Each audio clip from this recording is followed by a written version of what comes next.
তুফান শাহ বাবাকে যারা দেখছে তাদের আর কাগজের ছবির প্রয়োজন নাই। অন্তরের কপরে যদি ছবি অঙ্কন করতে কেউ পারে, চক্ষু বন্ধ করে সেই ছবি দেখা যায়, কি পাওয়া যায় না? আমার দাদা গুরু মালিক দেওয়ান সাহেব ৩৭ বছর হয়ে গেল।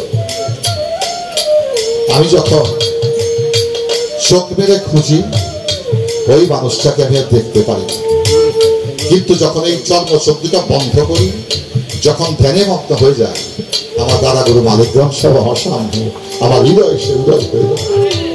তাই বাজা একটা বিষয় বুঝতে হবে, কাগজে লিখো নাম কাগজ চিরে যাবে, পাথরে লিখো নাম পাথর হয়ে যাবে, হৃদয়ে লিখো নাম সে নাম রয়ে যাবে। যদি কেউ কারো কোনো প্রিয় মসজিদ দয়ালকে, বাবা মাকে ছবিকে অঙ্কন করতে পারে, তার কাছেই কখনো তার পিতা মাতা প্রিয় মসজিদ মারা যায় না।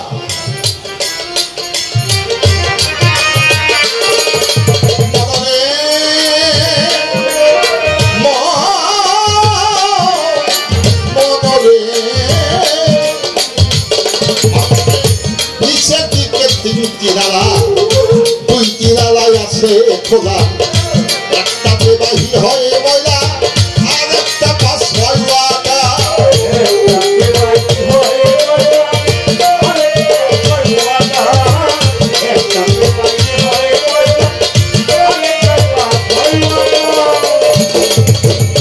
যত খারাপ আর বালাকা এই আগামের মিস্ত্রিগুলো, সুকামের মিস্ত্রিগুলো এই নাবির কিছু দিছেই ঠিকানা, কথা বুঝতে পারছেন? সাধু মৌমাছি থেকে মধু সংগ্রহ করতে পারে, আবার নিজের মধ্যে জড়ায় আসতে পারে। মজা খাইলে সাজা খাটতে হয়। এই যে কুরবানি ঈদ গেছে না, আমার মতো মানুষ গরু খায়া নিজেই গরু হয়ে গেছে। খাই রে কুরবানি রে, খাই রে কুরবানি। কোরআন কি বলে, বিধান কি বলে, আমরা কি করি? হ্যাঁ, মনের পশুকে জবাই করো, মনের পশুকে করো জবাই, বাঁচবে মানুষ, বাঁচবে সবাই, বাঁচবে পশু, বাঁচবে সবাই, সাধক কবি কাজী নজরুল। তাকুয়া কোরআনে বলেছেন, তোমার মন পশুকে তুমি জবাই করো, এই পশুকে নয়। মনের পশু মনের পশুর জায়গায় রইল, আকাম কুকাম সবই করি, গরু গাইটা কুরবান করলাম, এটা হলো মাংস খাওয়ার পশু নিধনের একটা যজ্ঞ। কথা সত্য না মিথ্যা বলা? মান দুমান অহংকার আমার সবই হয়ে গেল, মনের পশুকে আমি জবাই করতে পারলাম না। নিরহ একটা পশুকে 5 লাখ 7 লাখ টাকা দিয়ে জবাই করে মাংস খাইলাম, আর ফিরিজ বলে ওই মাংস ওইটা সারা বছর নিজে খাইলাম, গরিব মিসকিনের হাতে 1 টুকরা মাংস আমি দিলাম। এটার নাম কি কুরবানি? আল্লাহ কি কুরবানির কথা বলেছে? হযরত ইব্রাহিম আলাইহিস সালাম কি এই কুরবানি দিয়েছিল? হযরত ইব্রাহিম দিয়েছিল তার ভালোবাসার একটি মাত্র সন্তান, যার নাম হযরত ইসমাইল। ওইটা তুমি কুরবান করো। নিচের দিকে 3টি নালা দেখা, 2টি নালায় আছে খোলা, একটাতে বাকি হয় ময়লা, আর একটা পাশ হয় ওয়াটা।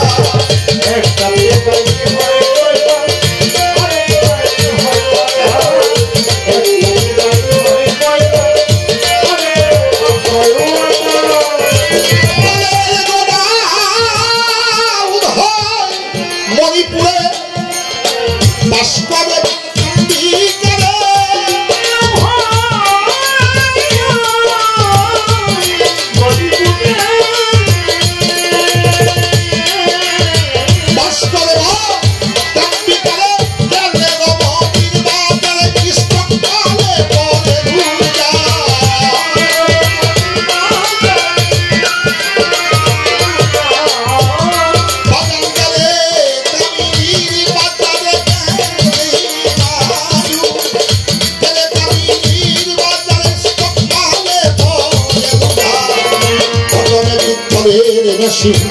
এই দেহ সবাই বাঁধিও না, অটোমেটিক কলের মেশিন এই দেহ সবাই।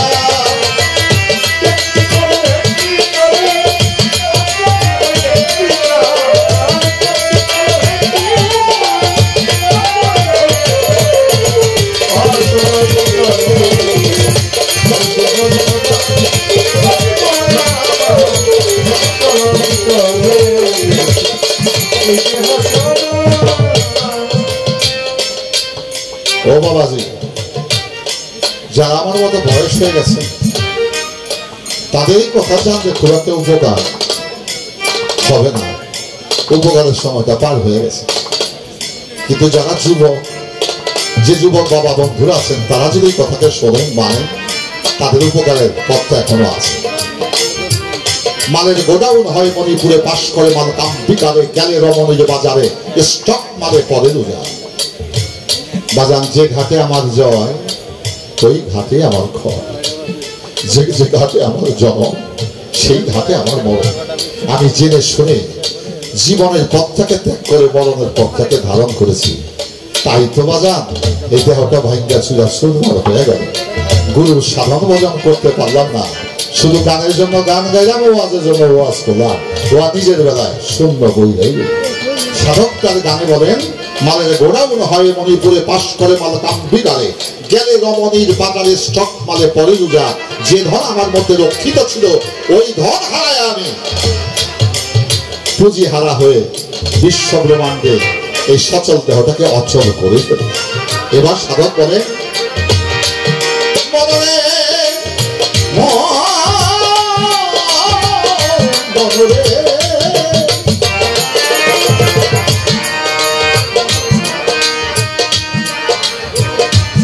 মনামা মনামা মনামা জ্ঞান ম্যাজিস্ট্রেট হেডকোয়ার্টারে ওকে বসে সে হিয়ারিং করে। মুক্তার পেশকা বাক্য ভীষণ মুক্তারে সে বারংবার।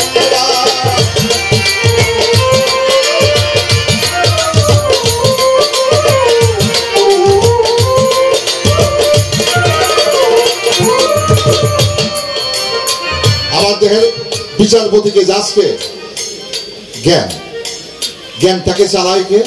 বিবেকে। পরিচয় হলে কার দ্বারা? মন দ্বারা। এখন মন মনের জায়গায় আছে, বিবেক বিবেকের জায়গায় আছে, কিন্তু জ্ঞান শূন্য হয়ে গেছে।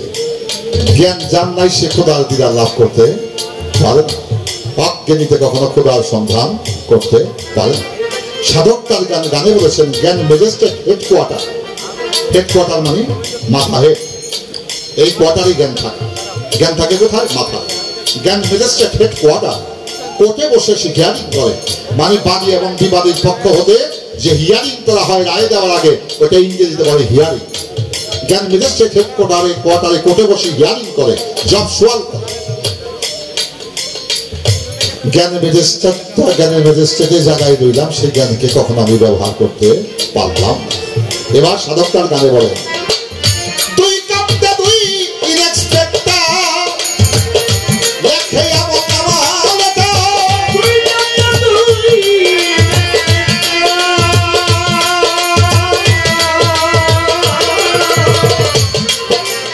প্রত্যেকটি মানুষের স্কন্ধের মধ্যে দুইটা করে ফেরেশতা আছে। বাজান কথা সত্য না মিথ্যা?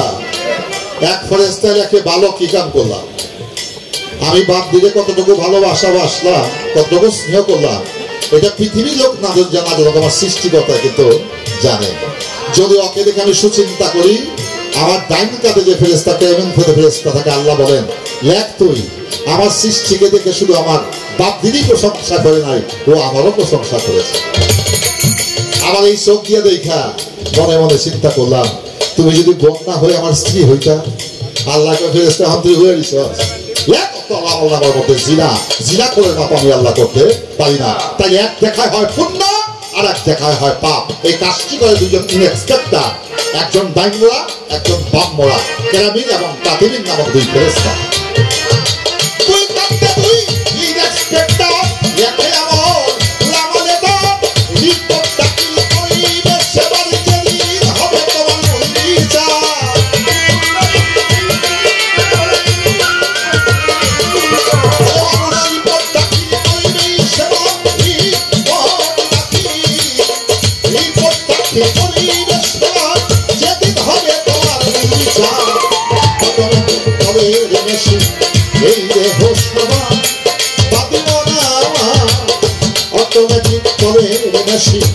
এই দেহ সভা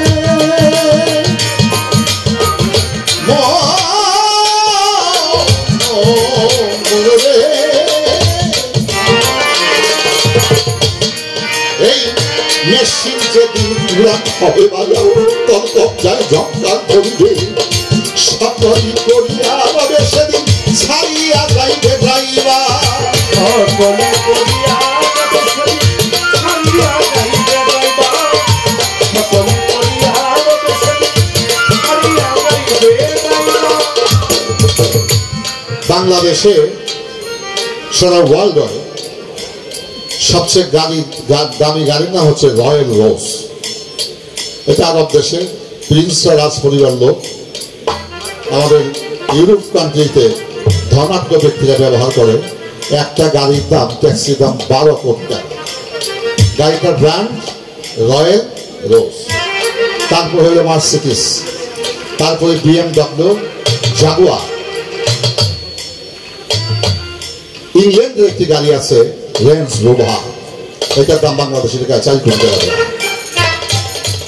যদি আমি সবাই তো খবর রাখেন, কেমনি খবর রাখতে হবে। স্বাদ নাই, সামর্থ্য নাই, স্বাদ আছে, ওই স্বাদও নয়। এই কথাগুলো বলার একটি মাত্র কারণ, 12 কোটি টাকা দামের একটা গাড়ি চাক্কায় যদি পাম্প না থাকে গাড়িটা চলবো নি। গাড়ি চলে কিসে? হাওয়া। আরিদন গান গায় কিসে? হাওয়া। আপনারা বসে রয়েছেন কিসের উপরে? হাওয়ার উপরে। মাটির উপরে মানুষ বসে থাকতে পারে না। যতদিন হাওয়া থাকবে ততদিন বসতে পারবেন, দাঁড়াইতে পারবেন, আরিদন হয়ে গান গাইতে পারবে, বাবলি গান গাইতে পারবে, আপনারা শুনতে পাবেন। হাওয়াটা ফুস করে চলে গেলে যত দামি বাবলি দেওয়ান আরিদ গান হোক না কেন আর কোনোদিন গান গাইতে পারবে না। গাড়ি যত দামি হোক, ওই 2 টাকার বাতাস যদি তার টায়ারে না থাকে, ওই দামি গাড়ি আধা পয়সা দাম নাই। যেদিন বাতাসটা ফুস হয়ে যাবে, ড্রাইভার করবো এই অচল গাড়িতে আমি আর থাকবো। তাই সাধক তার গানে বলেন, মেশিন যেদিন পুরান হবে বাজার তল কবজায় ঝঙ্কার ধরিবে সকলি করিয়া রবে ছাড়িয়া যাইবে যাইবা সকলি করিয়া রবে ছাড়িয়া যাইবে যাইবা সকলি করিয়া রবে ছাড়িয়া যাইবে যাইবা। সেদিন মিস্ত্রি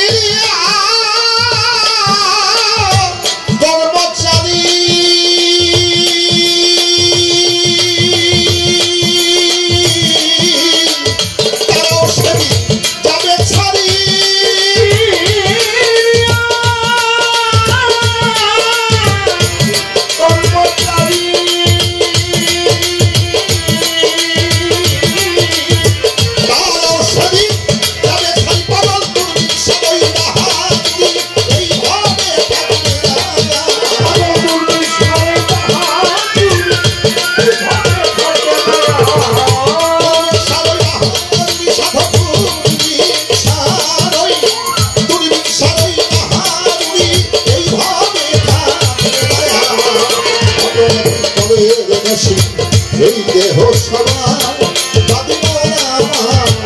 অটোমেটিক হবে মেশিন, এই দেহ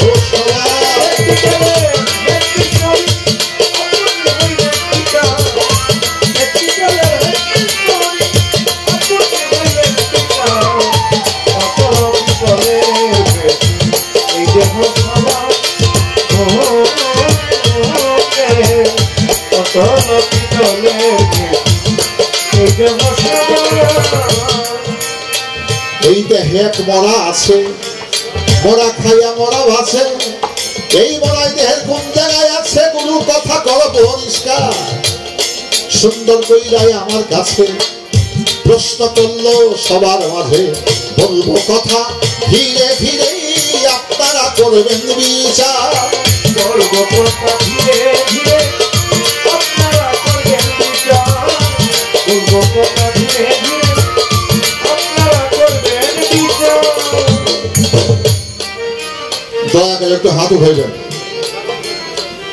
কারা কারা কুরবানি করছেন? ও কুরবানি দেওয়ার লোক কম, খাওয়ার লোক আমার মতো বেশি। ঠিক আছে, বাংলাদেশে প্রায় 1.5 কোটি গরু, বকরি, মহিষ জবাই হয়েছে। কয় কোটি? 1.5 কোটি। মানুষ কয় কোটি? 18 কোটি। এই 18 কোটি মানুষের মধ্যে যদি 1.5 কোটি গরু ছাগলের মাংস বন্টন করতো, আমার মনে হয় গরিব দোকানে গরিব থাকতো, সব ধনী হয়ে যেত। খালি কুরবানি হয়েছে কিন্তু সব পিজের দিচ্ছে। কথা সত্য না মিথ্যা? সমীক্ষা থেকে বললাম। এবার আসে কথা কিন্তু বিরক্ত নই। আমার বই নিয়ে আমার শিষ্যকে প্রশ্ন করছে, এই যে হ্যাঁ বড়া আছে, বড়া খায় বড়া আছে, এই যে এতগুলা কুরবানি, 1.5 কোটি কুরবানি হইলো, এটা খোদাই খাইছে না মানুষে খাইছে? তাইলে কুরবানি কার নামে করলেন? খাইছে কেটা? মানুষ। এই মানুষের মধ্যে একজন মানুষ লুকায়িত আছে। দয়া করে হাদিস কুরসিতে বলেছেন, কুল্লুল মুমিনিন আরশাহু তাআলা, যে মুমিন ব্যক্তি হয়ে কুরবানি করল, যে মুমিন হয়ে খাইলো, এটা দিল এক খোদায়, খাইল এক খোদায়। কথা বুঝাইতে পারছি? আর যার ভিতরে খোদায় নাই, তার কুরবানি দেওয়া হয় নাই। আমার মতো মানুষের কুরবানির গোস্ত খাওয়াও ঠিক হয় না। মুমিন তো হইতে পারি না, তাহলে কুরবানি দিয়ে দিতে হলে আগে মুমিন হতে হবে। কথা ঠিক আছে নি? এবার আসে, এটা গেল আমার বিচারের কথা। কিন্তু আমার বাপ নিজে প্রশ্ন করছে, এই যে হ্যাক মরা আছে, মরা খায় মরা আছে, খোদায় মাংস খায় নাই, খাইছে মানুষের। খোদার কি ভাত মাছ খাওয়া দরকার আছে? খোদায় কি খায়? ইন্নামাল আমাল বিনিয়াত। মানুষ যে নিয়ত করে, এই নিয়তের ভোকা হইল খোদায়। ওই নিয়তটাকে খোদায় খায়। কোনটা খায়? নিয়তটারে খায়। তাহলে খোদায় মাংস খায় না খায়? নিয়ত। মাংস খাইছে কে? মানুষের। এই মাংসটা মানুষের মধ্যে কে খাইছে? মানব দেহের মধ্যে 5টা আত্মা, জীবাত্মা, পরমাত্মা, আত্মার আত্মা, রামেশ্বর আত্মা, সংকেশন, রোহাওয়ানির ইনসানির, রোহাওয়ানির ইনসানির কুরসি, রুনামাদির জামাদি। এই 5টি রূহ হচ্ছে কোরআনের ভাষা। এখন প্রশ্ন হলো, পরমাত্মায় কখনো গরুর গোস্ত, বকরির গোস্ত খায় না, পরম খায় প্রেমিকের নিয়ত। তাই খাইছে কে? তোমার জীবাত্মায়। জীবাত্মায় যেহেতু মাংস খাইছে, এই জীবাত্মা পরমাত্মা যেদিন চলে যাবে, এই জীবাত্মার বাহাদুরি আর থাকবে না। তাইলে মরায় খাইছে, মরা। গরু কি জেতা খাইছে না মরা খাইছে? গরুর জবকের আগে মারছে। কেন মারছে? এই দেহের মধ্যে তো একটা মরা আছে, এটা মরে যাবে গিয়া। কুল্লে নাফসে জায়গাতাল মাউত, তার বাংলা অর্থ হচ্ছে জীবন তুমি পেয়েছো, মৃত্যু সব তোমাকে গ্রহণ করতে হবে। মানুষের দেহের মধ্যে যে আত্মা দেওয়া হয়েছে, পরমাত্মা, ওই আত্মার কোনো ক্ষয় নাই, মরণ নাই, আগুনেও পুড়ে না, পানিতেও পচে না, মাটিতেও খায় না। ওটা হচ্ছে পরমাংশ। পরমাংশ কখনো তোমার এই 5-10 লাখ টাকার গরুর মাংস খায় না, ভুনাও খায় না, তারা ভুনাও খায় না, কোরমাও খায় না, পোলাও খায় না। সে খায় প্রেমিকের অন্তরের নিয়ম। আর যে খাইলো, এই মজা খাইতে খাইতে, সাজা খাটতে খাটতে একদিন ঠুস। তাইলে জীবাত্মা মরণশীল। এই মরণশীলেই বাজান জেতা গরুরে জব কইরা মাইরা খায়। মানুষ দান কি চাবায় খায়? দানের প্রথমে শুকায়, তারপরে সিদ্ধ করে, তারপরেও চলে না, ওটার এনে মেশিনে ভাঙ্গায়, তারপরে ভাঙ্গাও শেষ করে না, ওইখানে ভাতের পাতিলের মধ্যে পানি দিয়ে সিদ্ধ করে, জাল দিতে জিতে মারার উপরে মারা, মারার উপরে মারা, মারতে মারতে মারতে মারতে মরা যখন শেষ, তখন সেই ভাত মানুষ খায় বাঁচে। ওইটা বাঁচে জীবে। পরম কখনো দামি ছেলের ভাত খায় না, পরম খায় বান্দার প্রেমের নিয়ম।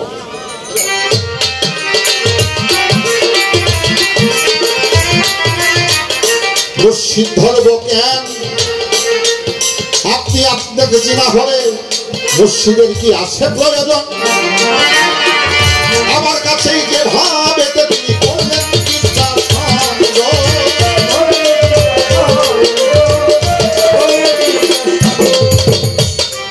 ও বাবলি, তোমার হাতটা তুমি দেখো, পাওটাও দেখো, সুন্দর না সুন্দর, পায়ের মুখটা বড় হয়েছে না কুনি যাচ্ছে, এইটাও দেখো, পেটটাও দেখা যায়, বুকটাও দেখা যায় নাকি? ফ্রন্ট সাইড, সম্মুখ ভাগ সব দেখা যায়। আমার পিছনটাই আমি দেখতে পারি, ডাইনে দেখি, বামে দেখি, সামনে দেখি, পিছন দেখতে পাই না। আর পিছন তো দেখা হইলই না, নিজের চেহারাটাই কখনো দেখতে পারলাম না। তাহলে তুমি কেমনে বলতে চাও নিজকে নিজে দেখতে যদি হয়ে দেখা হয়ে যায় তাহলে গুরু ধরার প্রয়োজন নেই? গুরু ধরার প্রয়োজন কি আছে? এখন নিজকে নিজে দেখতে হলে কি করতে হবে? একটা আয়নার সামনে যেতে হবে। ফার্সি ভাষায় বলা হয়েছে এটাকে আয়না, বাংলা ভাষা আয়না না, আয়নাটা বাংলা ভাষা না। দেশি বিদেশি সংস্কৃতি সমর্থ সম সবকিছু মিলিয়ে হচ্ছে ভাষা বাংলা ভাষা। আয়না হচ্ছে ফার্সি ভাষা, ইংরেজিতে বলে মিরর। এখন মসজিদ হলো খোদা দেখার দর্পণ। কি দর্পণ? বাংলায় হলো দর্পণ। যে দর্পণের সামনে দাঁড়ালে নিজকে নিজে দেখা যায়। নিজকে নিজে দেখা হলে যদি খোদাকে দেখা হয়ে যায় ততক্ষণ পর্যন্ত তুমি তোমাকে দেখতে পাবে না যতক্ষণ পর্যন্ত একটা দর্পণের সামনে আয়নার সামনে তুমি না দাঁড়াবে। এবার আসা যাক সেই আয়না মসজিদ যদি হয়ে থাকে। সক্রেটিস বলেছেন নো thyself। ধর্ম কি, গড কি? সক্রেটিস তার ভাব শিষ্যদের জবাব দিয়েছিলেন যে নিজকে নিজে জানে সে গডকে জানে, যে নিজকে নিজে চিনে সে গডকে চেনে, যে নিজকে নিজে দেখতে পায় সে গডকেও দেখতে পায়। দয়াল কবি বলেছেন হাদিস কুরসিতে ফাকাতা রাব্বাহু ফাকাতা নাফসাহু। নফস মানে দেহ। তুমি তোমাকে যেদিন জানলে আল্লাহকে জানা হয়ে গেল, তুমি তোমাকে যেদিন দেখছিলে খোদাকে চেনা হয়ে গেল, তুমি তোমাকে যেদিন দেখতে পাইলা খোদাকেও দেখা হলো। শ্রীকৃষ্ণ বলেছেন অথর্ববেদ ভাগবত গীতায় আত্মানাং বিদ্ধি, জীব আত্মা হয়ে পরমাত্মার সাথে যে সমন্বয় করতে পারে তাকে বৃন্দাবন যে কৃষ্ণকে খুঁজতে হয় না, নিজের মধ্যে সে কৃষ্ণ রূপকে আবিষ্কার করতে পারে। এখন সেইটাকে দেখতে হলে তোমার একটা উসিলার দরকার আছে। বাবায় কখনো মায়ের ছাড়া আমাদের বাড়ি পাইছেনি। আমার মা আমার বাবার ছাড়া পায়নি, আমার বাবাও আমার মায়ের ছাড়া আমার দুনিয়া আনতে পায় নাই। তো মা হইলো ভাণ্ড, পিতা হইলো কাণ্ড। বস্ত বস্ত রক্তচুল এটা হচ্ছে ভাণ্ড, এটা হচ্ছে মাতৃ অংশ। মণিমগজ ছাদ্র এটা হচ্ছে ভিতরের অংশ। বাবা হইলো ভিতরে, ভাই হইলো বাইরে। এই মানব মানবী আপনারা যারা আছেন এই ভাণ্ডটা সবার মার অংশ, এটাকে বলা হয় রজগুণ। আর মণিমগজ ছাদ্র যেটা দিয়ে মানব মানবী পয়দা হয় ওটাকে বলে বীর্য, ইংরেজি বলে সিমেন্ট। ওই এক ফোঁটা পানি দিয়ে আরেকদম বাপবিদন সৃষ্টি হয়েছে, ওইটা ভিতরে, ওইটা বাইরে থাকে না। থাকেনি গান থাকে ভিতরে, বাইরে গান জ্বলে নি, রক্তের মতো জ্বলে, গান থাকে ভিতরে। তো ভিতরের অংশটাই হচ্ছে মূল অংশ। তাহলে আমার দেহের মধ্যে বাবাও আছে, মাও আছে। এখন প্রশ্ন হলো আমি আমাকে দেখতে পারি, আমি মসজিদ ধরবো কেন? দরকার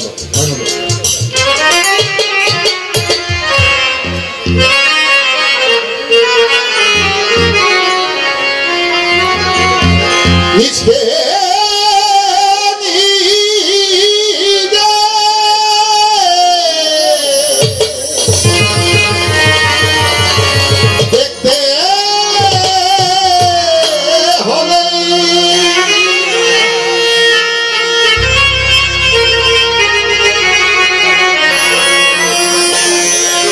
কেন ধরতে হবে তার উত্তর। নিজকে নিজে দেখতে হলে, নিজকে নিজে দেখতে হলে লাগবে একটা আয়না।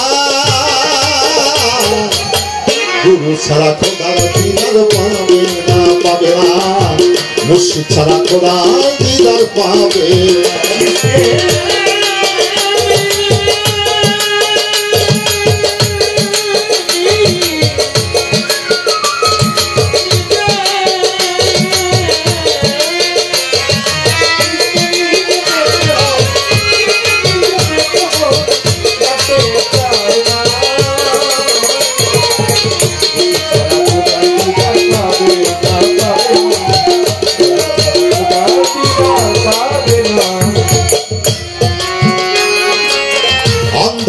পথ হবে ভালো,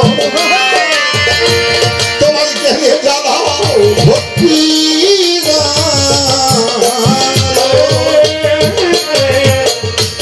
তারপর হবে তোমার গেলে জ্বালাও ভক্তি।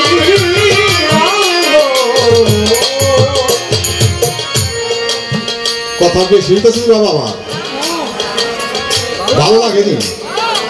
আপনাদেরকে ত্যাক্ত বিরক্ত কইরা আমি খোদার ভালোবাসা লাভ করতে চাই না। আপনারা খুশি থাকলে আমার খোদায় খুশি থাকে। আমি যেখানে খুশি এই খোঁজার ঠিকানা হচ্ছেন আপনারা। এই মানুষকে ভালোবাসলে খোদাকে ভালোবাসা হয়, এই মানুষকে খুশি করলে খোদায় খুশি হয়, এই মানুষের হৃদয়ে যদি তুমি শান্তি দাও খোদায় তোমার শান্তি দেবে। তাহলে বোঝা যায় মানুষের মধ্যেই সবকিছু। অন্ধকার পথ হবে ভালো, জ্ঞানে জ্বালাও ভক্তির আলো। মানুষ আয় বিয়ে পাশ করে, আমি পাশ করে সাহিত্যিক দার্শনিক শিল্পী হয়ে গোড়ালে পাইতো। তাইলে আমি মনে করি বাংলাদেশে বাউল গান যারা গাই তারা সবাই আমরা খোদারে পায়া ঘরে বয়ে থাকতাম, আর কোনোদিন পালা গান গাইতে আসলে আইতাম না। কথা সত্য না মিথ্যা? খোদারে যে লাভ করে সে আর কোনোদিন বাজারে আসে। আর বলো বিমুন্সিরা যদি জ্ঞান অর্জন করে বই পুস্তক হাদিস এজমা কিয়াস কইরা খোদারে পাইতো, তাহলে একটা বলো বিমুন্সিরা সাধারণ থাকতো, সব আল্লাহরাও গিয়ে। আর সাহিত্য দর্শন শাস্ত্র নিয়ে পড়াশোনা কইরা প্রকৌশলী বিদ্যায় পারদর্শী হয়ে ইঞ্জিনিয়ার ডাক্তার হয়ে কখনো কেউ খোদাকে লাভ করতে পারে? খোদাকে লাভ করতে হবে আমার তুফান সার মতো, আমার বাবুল সার মতো, আমার মালিক সাহেবের মতো ওই রকম মহাপুরুষের খ্যাত মতো নিজেকে নিবেদিত করতে হবে। যদি ওই রকম উলিয়ার কাছে নিজেকে সমর্পণ করা যায়, সে আয়না হয়ে আমি আমাকে দেখতে যদি খোদা দেখা হয়ে যায়, দেখা হয়ে যায়। তা জ্ঞানের প্রদীপ জ্বালালে জ্বলে, কিন্তু জ্বর বৃষ্টি এলে নিভা যায়।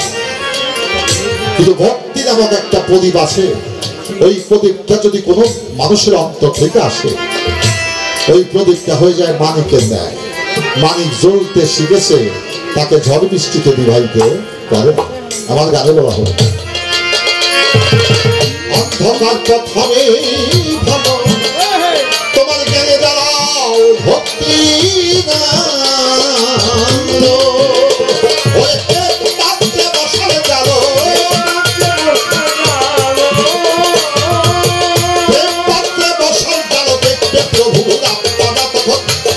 প্রভু রাখবানা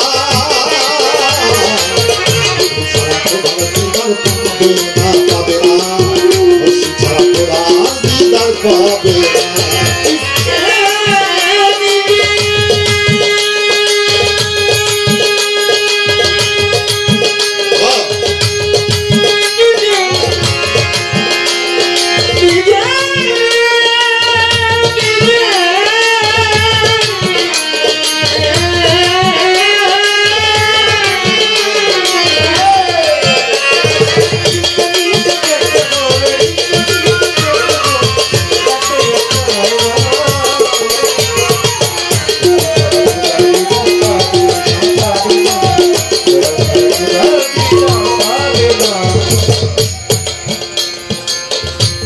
আজকে জেল হক চাঁদের কয় তারিখ? হ্যাঁ, জেল হক চাঁদের কয় তারিখ? ঈদ করলেন পরশু দিন, আজকে বলছেন 8 তারিখ। আপনাকে মাওলানা মালায় ভুল করছি নিয়ে এই 12টা আমার কথা ছিল। আমার ঈদ গেছে কয়দিন? 2 দিন। আজকে রাত্রে 12টার পরে 3 দিন ঘুরে গেছে। আজকে 13ই জেল হক। এই 5 দিন পরে আসবে 18ই জেল হক, ঈদে গাদিবি খন মাওলার অভিষেক, যেখানে দয়াল নবী মালায়েক দান করেছিলেন হযরত মাওলা আলীকে। আচ্ছা বাজার, মাওলা আলীর পুত্র সন্তান 2 জন, একজন নাম ইমাম হাসান আর একজন নাম ইমাম হোসেন। জয়নাল আব্দিন, ইমাম হানিফা। আচ্ছা বাজান, তারা কি পীর মুরিদান বিশ্বাস করতো না? মাওলা আলীর কাছে বায়াত হয়েছিল নি? বায়াত হয়েছিল। আমার বোন কিন্তু বইটা গেছে, তারপর সে রাবিয়া বসছি কথা তাসকিয়াতুল আউলিয়াতে পড়ছি। রাবিয়া বসছি ছিল তার হাসান বসছির শিষ্য মাইয়া, তাদের মধ্যে বিয়ে হয়েছে। এটা যৌন সম্পর্কের বিয়ে নয়, ওইটা প্রেম সম্পর্কের বিয়ে। ওইটা কামড়ি চরিতার্থ করতে যে জমি ব্যবহার করা হয়, ওই জমি ব্যবহার করা হয় না। সেটা হযরত হাসান বসরির জিহ্বা ছিল লিঙ্গ, আর কর্ণ ছিল জনি, সেটা ছিল রাবিয়া বসরি। তাই প্রেমের মিলন স্ত্রীলিঙ্গ পুল্লিঙ্গ যেভাবে হয়, গুরু শিষ্যের মিলন সেভাবে হয় না। গুরুর জিহ্বা হয়ে যায় লিঙ্গ, ভক্তের কর্ণ হয়ে যায় জন। এখন আসেন মাবিয়ার পুত্র, সে কি ইমাম হোসেনের কাছে বায়াত হয়েছে? মাওলানার কাছে বায়াত হয়েছিল। এখন তাদের দলের লোক যারা, তারা কইব পীর মুর্শিদের দরকার নাই। যারা ইমাম হাসান হোসাইনের পক্ষের লোক, যারা আহলে বায়াতের লোক, যারা পাক পঞ্জাতনের লোক, যারা আমার নবী করিম সাল্লাল্লাহু আলাইহি ওয়াসাল্লামের আশিকে রাসূল, তারা অবশ্যই পীর মুর্শিদ করতে হবে। এটা হাদিসটা কোরআনও আছে, কোরআনেও আছে, কোরআন ছেড়ে দেওয়া যাবে, সমস্যা নাই। কিন্তু আসেন, আবু জাহেল আবু লাহাব অনেক জ্ঞানী লোক ছিল, কিন্তু তারা খোদার দিদার পায় না, তারা পায় নাই, তারা মামামানির ঘরে যায় না, সেজন্য খোদারে পায় না। এবার আশেকে রাসূল বয়স করবি, দয়াল নবী চক্ষেই দেখে না, সে আশেকে রাসূল বয়স করি হয়ে গেল, সে নবীর দিদার লাভ করলো, আল্লাহর দিদার লাভ করলো। তাহলে বোঝা যায় পীর মুর্শিদ তারাই বিশ্বাস করে, তারাই মাওলানা তুফান শাহর কাছে নিবেদিত হয়, যারা নবীর পূর্ণাঙ্গ তরিকাকে বিশ্বাস করে, আহলে বায়াতকে বিশ্বাস করে, পাক পাঞ্জাতনকে বিশ্বাস করে। যারা বিশ্বাস করে না হলে এজি, ওরা হচ্ছে মুনাফিক, ওরা হচ্ছে কাফের, ওরা হচ্ছে পথভ্রষ্ট বিপদগামী। তারাই বাজান নবীর হাদিস আল্লাহর বিধানকে অস্বীকার করে। তথ্য দিয়ে যায়, বড় পীর সাহেবের জন্ম কোন বংশে জানেননি? 437 হিজরি। পিতা তার আবু সালেহ মুসা জঙ্গি। খাজা বাবার জন্ম, পৃথিবীতে আবির্ভাব 537 হিজরি। কোথায়? সিস্তানের অন্তর্গত সংযমনগর গ্রামে। বড় পীর সাহেবের প্রকাশ বাগদাদে জিরান নামক স্থান। আমরা ইতিহাস পড়ে পাইলাম এই দুইজনই নবীর বংশধর। বড় পীর সাহেবের পিতৃকুল হচ্ছে হাসাইনি, মাতৃকুল হোসাইনি। ইমাম হোসাইনের, খাজা বাবার হচ্ছে পিতৃকুল হোসাইনি, মাতৃকুল হাসাইনি। খুঁজতে খুঁজতে গিয়ে দেখলাম বড় পীর সাহেব এবং খাজা বাবা মাও একটা সম্পর্ক, ওরিয়া ওরিয়া একটা মধুর সম্পর্ক আছে, মামা এবং ভাগিরা সম্পর্কে পেলাম এইটা। বাজান তারা রুহানি জগতে আল্লাহ আউলিয়া, মাতৃগর্ভে তারা মাতার জাত আউলিয়া, নবীর বংশের লোক, নবীর পবিত্র রক্তের স্রোতধারা তাদের দেহে প্রবাহিত। তারপরেও তারা মুর্শিদ ধরছে, কেন? বিধানকে লঙ্ঘন করে কেউ কখনো বিধিকে লাভ করতে পারে।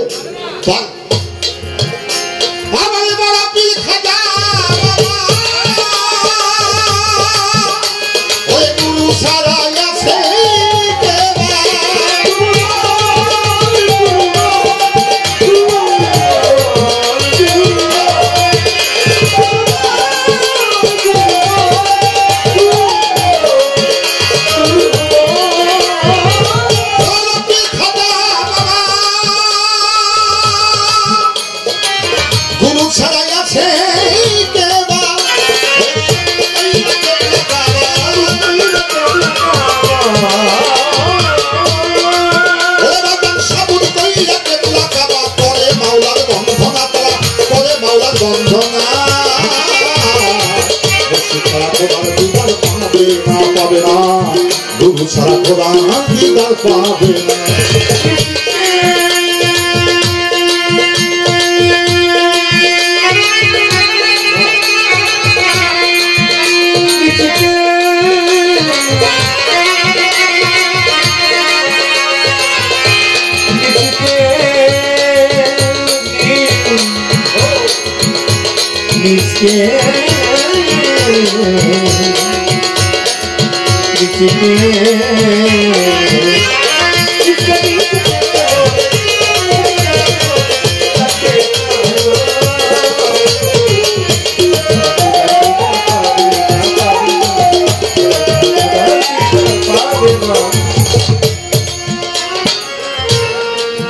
যারা দুইটা চোখ নেই তাদেরকে আমরা কি বলি?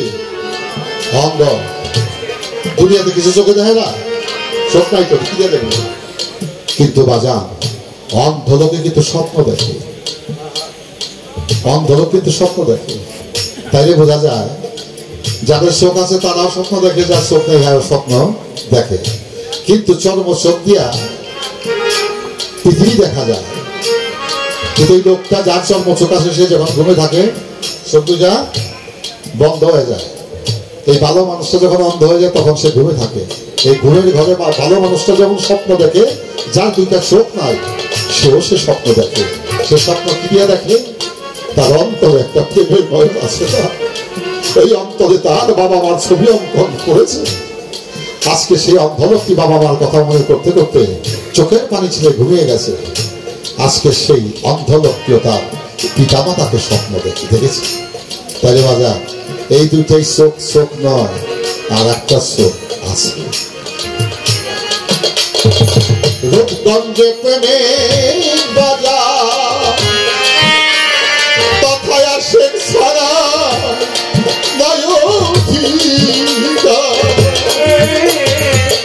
রূপগঞ্জের প্রেমের বাজার তথায় আসে সারা রূপগঞ্জে প্রেমের বাজার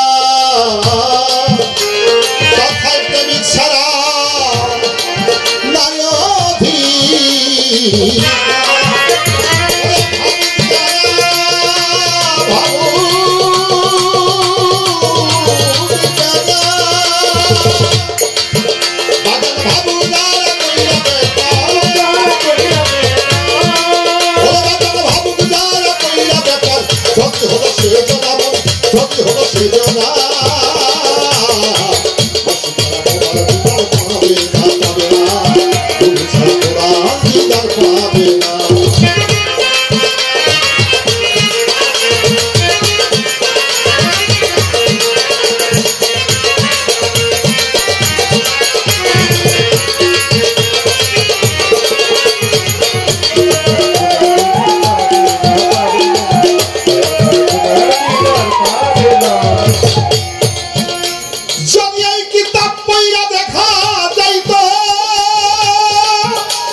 সর্বন্দনা খোদার বিচার পাবে না পাবে না সারা খোদার বিচার পাবে।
সমস্ত ভক্ত কুলের আত্মার তুষ্টি জুগিয়ে গুরুর আসনে ওই মন্দিরে বসে পড়লেন। যা চাওয়া ছিল তার থেকে অনেক বেশি পাওয়া হয়ে গেছে। এই গুরু শিষ্যের পালা গানটা সবার জন্য না। তোরা কি পান খাওয়াইলে ওরে? যদি এক পান খাওয়াই কম শরীর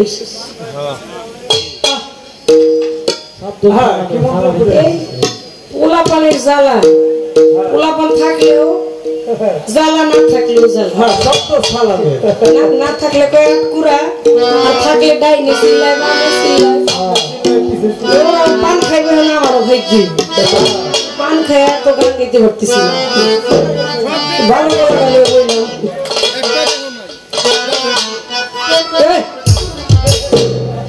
এই গুরু শিষ্যের গানটা সবার জন্য না। এই গুরু শিষ্যের গানটা সবাই গাইতে পারে না। এবং সকল শ্রোতারা, সব ভাগের শ্রোতারা শুনতেও পারে না। আজকে এটা ঢাকা কেরানীগঞ্জে আমি গান করছি। এই গানটাকে এক এক দেশে এক এক রকম নাম কয়।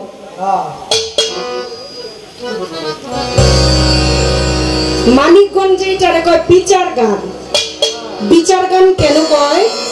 এই গানের কথায় কথায় তাৎপর্য করা হয় এবং বিচার করা হয়।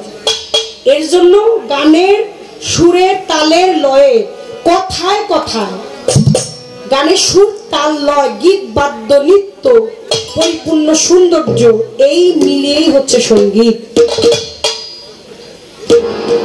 এই গানের কথায় কথায় বিচার করা হয়, এর জন্যই এর বিচার গান কয়। বিক্রমপুরেই তো আমাদের একটু কেরানীগঞ্জ দিয়ে কিছু দূর আগাইলে ওই বিক্রমপুরে আবার এর কয় বয়াতি গান, সিলেটে কয় মালজোড়া গান, যশোরে কয় ভাব গান, বরিশালে কয় জারি গান, রংপুরে কয় করে ভাওয়াইয়া গান, আর কুষ্টিয়া গেলে আরিফ দেওয়ান সাবও কয় না, আর দেওয়ান বাবলি সরকারও কয় না, কয় হলো ফকির আর ফকিরনি। ওই ফকিরের সাথে একজন ফকিরনি এসেছে। যত দামি অর্নামেন্টস আপনি পরেন আর যত দামি শাড়ি চুরি বলি সেখানে জানাতের একবার ওরা নিয়েও কইব না, খালাও কইব না, আপাও কইব না, ম্যাডামও কইব না, কিছুই কইব না, খালি ফকিরের ফকিরনি।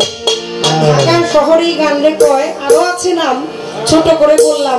ঢাকার শহরে এই গান রে কয় খারা কাওয়ালি। খারা কাওয়ালি কেন কয়? এই গান খারায় খারায় গায়, এর লেগের নাম দিছে খারা কাওয়ালি। সত্যিকার অর্থে আজকে ঢাকা কেরানীগঞ্জে গান করতে এসে আমি ভুলেই গেছি যে এটা ঢাকার কেরানীগঞ্জ। যদি এ বছর তো শেষ, এখন আমাদের সিজন না। আপনারা জানেন যে উইন্টারের যে সময়টা, শীতের যে সময়টা, অর্থাৎ নভেম্বর, ডিসেম্বর, জানুয়ারি, ফেব্রুয়ারি, মার্চ, আমরা এপ্রিল পর্যন্ত, 14 এপ্রিল পহেলা বৈশাখ, পহেলা বৈশাখের একদম 30 এপ্রিল পর্যন্ত গান করতাম। বৈশাখে গিয়ে আমাদের প্রোগ্রামের শিডিউল, আমরা বৈশাখের প্রোগ্রামগুলো 1, 2, 3, 4 ভাবে পিছনে চলে যেত। এখন তো এবছর তো মার্চের 1 তারিখ থেকে রোজা হয়েছে, আগামী বছর দেখবেন ফেব্রুয়ারি থেকে শুরু হবে। সিজনও কাইটা বাইটা চলে আসতেছে। সিজনে যদি আমরা গান করি, 10টা শ্রেষ্ঠ আসর থাকে, সবগুলো আসরে গান হয় না। সব আসরে গান আমরাও গাইতে পারি না, আর শ্রোতারাও গান শুনতে পারে না, কারণ সব দিন গান হয় না। যেই দিন গান হয় সেই দিন হয়েই যায়। কারণ যুক্তি করে যেরকম প্রেম হয় না, তেমনি যুক্তি করে এই বাউল বিচার গানটাও গাওয়া যায়। তো আমার এবছরের ন্যায় যদি 10টি আসর শ্রেষ্ঠ হয়ে থাকে, তাহলে আজকে বাউল শাহ বাবার এই দরবারের আসরটি শ্রেষ্ঠ আসর। আজকে তুফান শাহ বাবার এই আসরটি শ্রেষ্ঠ আসর, কারণ এত সুন্দর করে আপনারা গুরু শিষ্যের পালা সারাটা রাত্র শুনলেন, প্রেমিক হয়ে চাতক পাখির মতো। চাতক পাখি যেরকম মেঘ বরিশনে চেয়ে থাকে, তেমনি আপনারা চেয়ে থাকলেন আজকের যিনি দয়াল আমার আরিফ চাঁদের দিকে। আপনাদেরকে ধন্যবাদ দিয়ে ছোট করব না, কারণ আপনি আমার একটা উপকার করলেন, আর আমি সাথে সাথে আপনাদের বললাম বলে ভাই থ্যাংকস বা ভাই ধন্যবাদ, ঋণ শোধ হয়ে গেল। আপনি আমার উপকারটা করলেন, আমি আপনাকে ধন্যবাদ দিয়ে গেলাম, কিন্তু হৃদয়ের মধ্যে রাখা এটা বিশাল ব্যাপার। এই হৃদয়ের মধ্যে ছবি, আমার দয়াল বলেছেন, এই কপাটে ছবি আঁকলে তার আর ব্যানার বা পোস্টারের দরকার হয় না, কারণ হৃদয়ের মধ্যে যে ছবি থাকে, এই ছবিটা চোখ বন্ধ করলেই দেখা যায়। এই চোখ কি দেখে? চোখ কিন্তু দেখে না। চোখ যদি দেখতো তাহলে অন্ধকারেও চোখ দেখতো। আপনি এখন তাকিয়ে আছেন, দেওয়ান বাবলি সরকারকে দেখছেন, আরিফ দেওয়ান সাহেবকে দেখছেন, দেখছেন বাতির সাহায্যে। এই বাতিটা বন্ধ হয়ে গেলে অন্ধকার হয়ে যাবে, আপনার আলোর প্রয়োজন হবে, আপনার চোখও দেখবে না, আপনি দাঁড়িয়ে থাকবেন কতক্ষণ আলো জ্বলবে এবং আপনি আপনার নির্দিষ্ট পথে চলে যাবেন। কিন্তু মনের মধ্যে আপনি একবার চিন্তা করে দেখেন, চোখটা বন্ধ করেন, স্মৃতির জানালা খুলে দেন, দেখেন গতকালকে এই সময় আপনি কোথায় ছিলেন। আপনার মনে পড়ে যাবে আপনি আপনার বাসায় ঘুমেছিলেন। আবার আগামীকালকে চোখ বন্ধ করলে স্মৃতির জানালা, হৃদয়ের ওই কপাট খুলে দিলে দেখবেন আপনি যে বাউল শাহ বাবার দরবারে, তুফান শাহ বাবার দরবারে এই রজনীতে আপনি বসে বসে গান শুনেছেন। হৃদয় থেকে হৃদয় নিন্দানো যে ডাক, হৃদয়ের যে ছবি, এই ছবির উপরে ছবি হতে পারে না।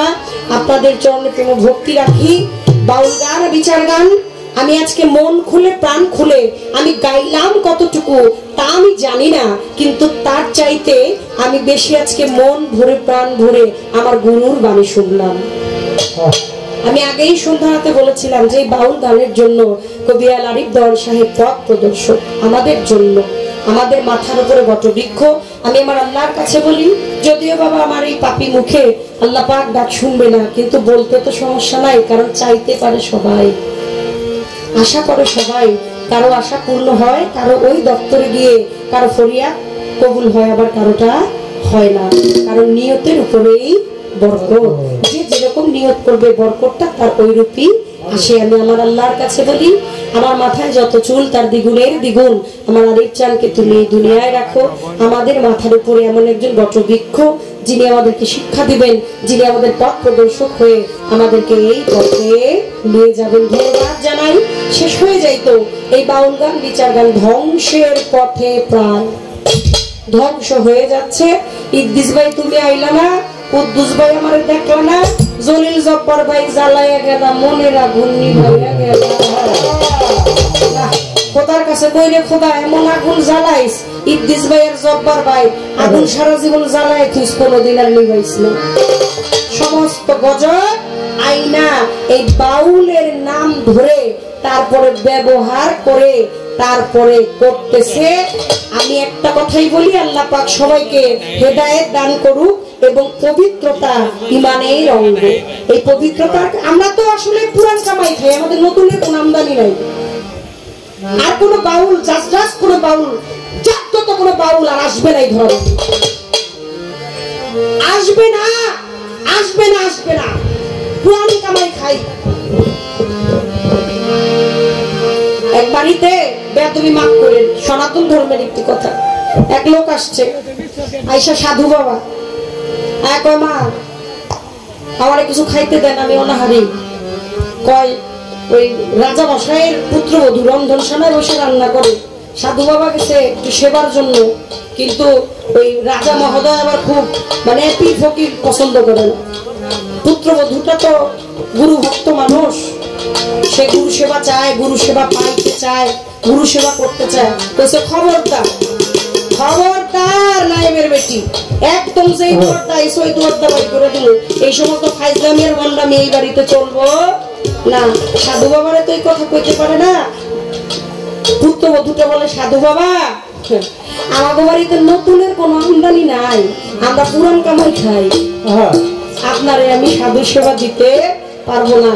রাজা এবার চাইছে, দেখে একটা ফকির এসে, পুত্রবধূ কি জানি ফকিরের সাথে কয় তুমি ফকিরের সাথে এত কি কথা বললা, কি বললা যে তুমিও হাসতেছিলা ফকিরও হাসতেছিল, খাবার চাইলেও দিলা না, কিন্তু হাসতে হাসতে বের হয়ে গেল। কয় আপনি শুনলে পিতা আপনি তো রাগ হয়ে যাবেন। কয় না রাগ হবো না, তুমি বলো। কয় বলছি আমাকে বাড়িতে নতুনের কোন আমদানি নাই, আমরা পুরান কামাই খাই। আমি কথাটার ভাব অর্থ জানতে চাই, যদি জানতে চান আপনি শুইলা জানি বাবা আমার বিদায় করে দিবেন, যদি দেন তো দিয়েন, কিন্তু আপনি আমার শ্বশুর মশাই, আপনি জানতে চাইছেন তাই আমি বলি। ও বাবা এই 18,000 মাকলুকাতের মধ্যে শ্রেষ্ঠত্ব নিয়ে দুনিয়ায় আসছেন, বাবা আপনি কোন কুলে আসছেন? কয় আমি মানুষ হয়ে আসছি। আপনি মানুষ হয়ে তো নাও আসতে পারতেন। নারদ মুনি সে যায় গুরুর একদিন জিজ্ঞেস করে, কি জিজ্ঞেস করে? সাধু দর্শন কি হয়? কয় যাও 1 বছর পরে তোমারে আমি এই কথাটা জবাব দিব, 1 বছর পরে পাবা। যায় দেখে যে একটা কাঠ বিড়ালি সে ডান বাম করে নারদ মুনির সামনে দিয়ে যায়। নারদ ভাইকে বলে কিরে গুরু বললো যে প্রথম যার সাক্ষাৎ পাবো, প্রথম যার দর্শন পাবো সেই আমাকে জবাব দিবে, কাউরে তো পাইলাম একটা কাঠ বিড়ালি। কাঠ বিড়ালিরে জিজ্ঞেস করো, কাঠ বিড়ালি বলতো সাধু দর্শনে কি হয়? কয় সাধু দর্শনে এই কথা শুই না, অত কান দিয়ে শ্রবণ করো, তো বাক শক্তি নাই, তো পশুকুলে এসেছে কাঠ বিড়ালি। ও ডান বাম করে নারদের পায়ের কাছে গিয়ে ওর প্রাণটা চলে গেছে। চলে গেলেন দয়াল গুরুর কাছে, যায় বলতেছে দয়াল জবাব তো পাইলাম না, পাইছিলাম একটা কাঠ বিড়ালি, কথা জিগাইতে সে দেহ থেকে তার প্রাণ চলে গেছে। আবার 1 বছর পরে প্রথম ঘুম থেকে উঠে যা সাক্ষাৎ পাবা তারে জিজ্ঞাসা করে নিও, সে তোমার জবাবটা দিবে। দেখে একটা গোবৎস, একটা গরুর বাচ্চা জন্ম নিয়েছে। জিজ্ঞেস করলেন বলতো সাধু দর্শনে কি হয়? গোবৎস গরুর বাচ্চাটা ডান বাম করে দুই চোখের পানি ছেড়ে দিয়ে নারদের পায়ের কাছে গিয়ে তার প্রাণটা চলে যায়। চলে গেলেন গুরুর কাছে, যায় কয় তুমি তো আমারে শ্রীকৃষ্ণ মহাপ্রভু, প্রভু শ্রীকৃষ্ণ তুমি তো আমার জাইক মারার কল বানাইছো, কথা একটা জিজ্ঞাসা জবাব দিলে দাও, না দিলে না দাও, কি আর এক বছর করে ঘুরাও, আর যারে জিজ্ঞাসা সেই প্রাণ ত্যাগ করে চলে যায়। আর হবে না, চলে যায়। এখন থেকে আবার 1 বছর পরে যায়া প্রথম যার সাক্ষাৎ পাবি তার কাছ থেকে কথাটা জেনে নিস। দেখে একটা শিশু বাচ্চা জন্ম নিয়েছে, সবে মাত্র দুনিয়ায় এসেছে। নারদ গিয়ে জিজ্ঞেস করে, বলো তো বাচ্চা সাধু দর্শনে কি হয়? জবান খুলে গেল, নারদ তুমি জানো না সাধু দর্শনে কি হয়? সাধু দর্শনে মানব জীবনের মুক্তি মিলে। আমি ছিলাম কাঠবিড়ালি, তোমার মতো সাধু দর্শনে তুমি যখন আমার কাছে দর্শন দিলে তখন আমি পশুত্ব কুল থেকে আমার মুক্তি হয়ে গেল। আমি সঙ্গে সঙ্গে গোবৎস রূপে আবার আমার রূপটা আসলো, আমি দুনিয়ায় আসলাম। তখনও এসে তোমার মতো সাধুর দর্শনই পেলাম। তোমার মতো সাধুর দর্শন পেয়ে তখন আমার পশুত্ব কুল থেকে আমার মুক্তি মিলে গেল, আমি মানব মুক্তির জীবন লাভ করলাম দর্শনে। এই জন্যই বলছি বাবা, আপনি তো মানব কুলে নাও আসতে পারতেন। আপনি যে মানব কুলে আসছেন এটা আপনার পুরাণ কামাই, সাধু সঙ্গে আপনার পুরাণ কামাই বাবা। এখন এই বাড়িতে আর কোনো সাধু সঙ্গ হয় না, সাধু সেবা দেওয়া হয় না বাবা। এর জন্য সাধু বাবারে কইছি যে আমরা পুরাণ কামাই খাই, আমাদের নতুনের কোনো আমদানি নাই। আমরা তো পুরাণ কামাই খাইতেছি। এই কামাই কার কামাই? এই কামাই আলেকচান দরবেশের কামাই, কামাই করে দিয়েছে। এই কামাই আমার খবির চাঁদের কামাই, এই কামাই আমার খালেক চাঁদ মালিক চাঁদের কামাই, এই কামাই আমার আরিফ চাঁদের কামাই, এই কামাই আমার বাবা মাতাল কবিরা চারটে অনেক কামাই। খাইতেছি আমার কোনো নতুনের আমদানি নাই। আর কোনো বাউল আসবে না, আসবে না কোনো বাউল, গাইবে না হাতে মাঠে গান, বলবে না ধর্মের কথা। এই পর্যন্তই শেষ। দেওয়ান বাবলি সরকার কই পাগল মনরে দেশে আউল বাউল খাইছে মাইকেল জ্যাকসন। আপনারা থাকবেন, আপনারা আছেন, আপনাদের বিচক্ষণতা অনেক। আসলে ওলি আল্লাহর গুণগান শোনার জন্য আপনারা আছেন। তাদের পীর মুরিদান বংশের আওলাদ বর্গ যারা আছে তারা আছে বলে এই গানটা বেঁচে আছে। আপনারা একটু সাবধান থাকবেন, আপনারা আপনাদের নিরিখের কাঁটা থেকে সরবেন না, পথ ভ্রষ্ট হবেন না। আপনারা আছেন বলেই এই দুনিয়ায় এখন পর্যন্ত এই মাটিতে জমিনে ওলি আল্লাহর গুণগান, প্রিয় মুর্শিদের গুণগান, আমার নবী রাসূলের গুণগান হয়। আপনাদের চরণে প্রেম ভক্তি রইল। ছোট করে একটি গান গাচ্ছি।